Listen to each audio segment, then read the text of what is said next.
সম্মানিত ভিউয়ার্স, আসসালামু আলাইকুম। স্বাগত জানাচ্ছি আমাদের আজকের আয়োজনে। আমরা চলে এলাম এক্সপ্রেস টু ইমপ্রেস এই সিরিজের তৃতীয় পর্বে।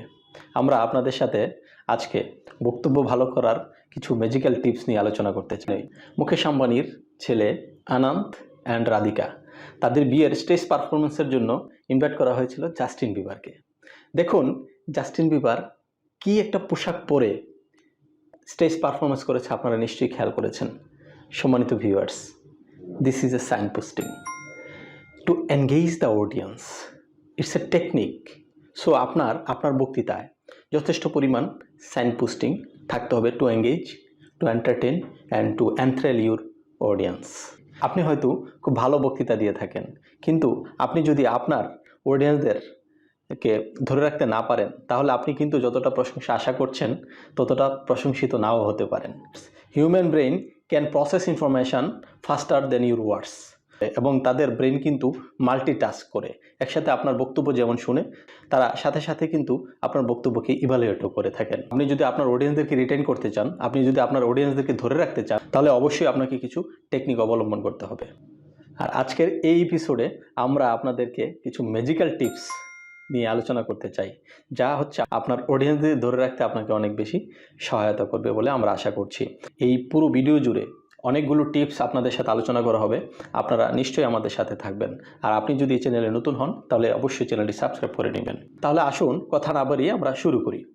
আমরা বিভিন্ন সময়ে বিভিন্ন ধরনের স্পিচের কথা শুনে থাকি। যেমন ধরুন ইমপ্রম্পটু স্পিচ বা উপস্থিত বক্তৃতা, motivational speech, evaluative speech, prepared speech, narrative speech, কিংবা এলিভেটেড স্পিচ, হিউমারাস স্পিচ, উপস্থাপনা বা অনুষ্ঠান সঞ্চালনা অথবা ইন্টারভিউ। দেখুন, আমরা যত ধরনের স্পিচের কথাই আমরা বলি না কেন, বেসিক্যালি সবগুলো স্পিচের মূল ফোকাস কিন্তু একটা, সেটা হচ্ছে আপনার সাথে ইনফরমেশন এবং নলেজ শেয়ার করা। তো সেই ইনফরমেশন বা নলেজটা আপনি কীভাবে শেয়ার করবেন, দ্যাটস দ্য ম্যাটার। সো এই ইনফরমেশন শেয়ারিংয়ের প্রথম টিপস হচ্ছে সাইন পোস্টিং। তাহলে আসুন আমরা সাইন পোস্টিংয়ের সাথে পরিচয় হই। দেখুন, আপনার নিশ্চয়ই মনে আছে, আমরা যখন ছোট ছিলাম, তখন স্কুলে যখন আমরা ছোট বাচ্চারা হইচই করতাম, তখন কিন্তু আমাদের স্কুলের টিচার, ম্যাডাম অথবা স্যার এসে একটা শব্দ করতেন, ডাস্টার দিয়ে উনি টেবিলের উপর বাড়ি দিতেন।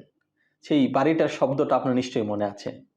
সেটা যখন আমরা শুনতাম, তখন কিন্তু আমরা সবাই শান্ত হয়ে বসতাম, এবং উনি কিন্তু বলতেন কিপ সাইলেন্স, অর্থাৎ this is a sign posting. So এই সাইন পোস্টিংটা কিন্তু খুব ইম্পর্টেন্ট। এক এক ধরনের স্পিচের ক্ষেত্রে আপনি কিন্তু এক এক ধরনের সাইন পোস্টিং ইউজ করতে পারেন। যেমন ধরুন, আপনি the liberation war of Bangladesh নিয়ে আপনি একটা স্পিচ বা একটা বক্তৃতা দিচ্ছেন, তখন কিন্তু আপনার সাইন পোস্টিংটা একটু ইমোশনাল হবে। আবার ধরুন, আপনি the impact of social media, অথবা আপনি একটা বক্তৃতা দিচ্ছেন যে contagious disease and social distance, অথবা আপনি বক্তব্য দিচ্ছেন দ্য হিস্ট্রি অফ ইন্টারনেট। এই যে আপনি বক্তব্যগুলো দিচ্ছেন, এক এক বক্তব্যের পিছনে কিন্তু আপনার সাইন পোস্টিংগুলো হবে এক এক রকম, বিকজ আপনি কিন্তু আপনার নলেজ এবং ইনফরমেশনের ধরনটা কিন্তু ভিন্ন ভিন্ন। সব জায়গায় কিন্তু আপনি আবার একই ধরনের সাইন পোস্টিং ইউজ করতে পারছেন না। যেমন ধরুন, আপনি যদি ওয়াজ মাহফিলে যান, তাহলে কিন্তু শুনবেন নারায়ে তাকবীর। তার মানে হচ্ছে এটা হচ্ছে sign posting to engage the audience. এবং কোনো একটা ইম্পর্টেন্ট মেসেজ যখন অডিয়েন্সদের উদ্দেশ্যে ছাড়লো, তখন সাধারণত এই সাইন পোস্টিংগুলো ইউজ করা হয়ে থাকে। ধরেন আপনি একটা বক্তৃতা দিচ্ছেন যে ইম্পর্টেন্স অফ চকলেট, তখন আপনি কিন্তু বলবেন লেডিস অ্যান্ড জেন্টলম্যান, আমরা কেন চকলেট খাই? Because chocolate is delicious, it is reasonable in price and it is good for health. এই যে বললেন ladies and gentleman, this is the sign posting. কোথাও হয়তো আপনি বলবেন লেডিস অ্যান্ড জেন্টলম্যান, আবার কোথাও হয়তো বলবেন ডিস্টিংগুইশড গেস্ট, আবার কোথাও হয়তো আপনি চুপ থাকবেন। দেখুন, আপনি যদি চুপচাপ, আপনি যদি অ্যাজ এ স্পিকার, আপনি যখন আপনার অডিয়েন্সদের সামনে গিয়ে একটু চুপ হয়ে, একটু নীরব হয়ে দাঁড়িয়ে থাকবেন, তখন কিন্তু দেখবেন আপনার অডিয়েন্সরা আপনার দিকে ফলো করছে এবং তারা কিন্তু আপনার চুপ হয়ে যাচ্ছে। সো এটাও এক ধরনের কিন্তু সাইন পোস্টিং। সম্মানিত ভিউয়ার্স, আরেকটা সাইন পোস্টিং হতে পারে যে personal branding and sign posting. যেমন আপনি যদি সৈয়দ আবুল মকসুদ অথবা বঙ্গবীর কাদের সিদ্দিকীর কথা চিন্তা করেন, দেখুন তাদেরকে কিন্তু মনে হলেই আপনার কাছে মনে হবে সৈয়দ আবুল মকসুদ, আপনার কাছে মনে হবে যে সাদা ধুতি। অথবা আপনি যখন বঙ্গবীর কাদের সিদ্দিকীর কথা মনে হবে, তখন মনে হবে যে কাঁধে গামছা। দেখুন, এটাও কিন্তু এক ধরনের sign posting and personal branding.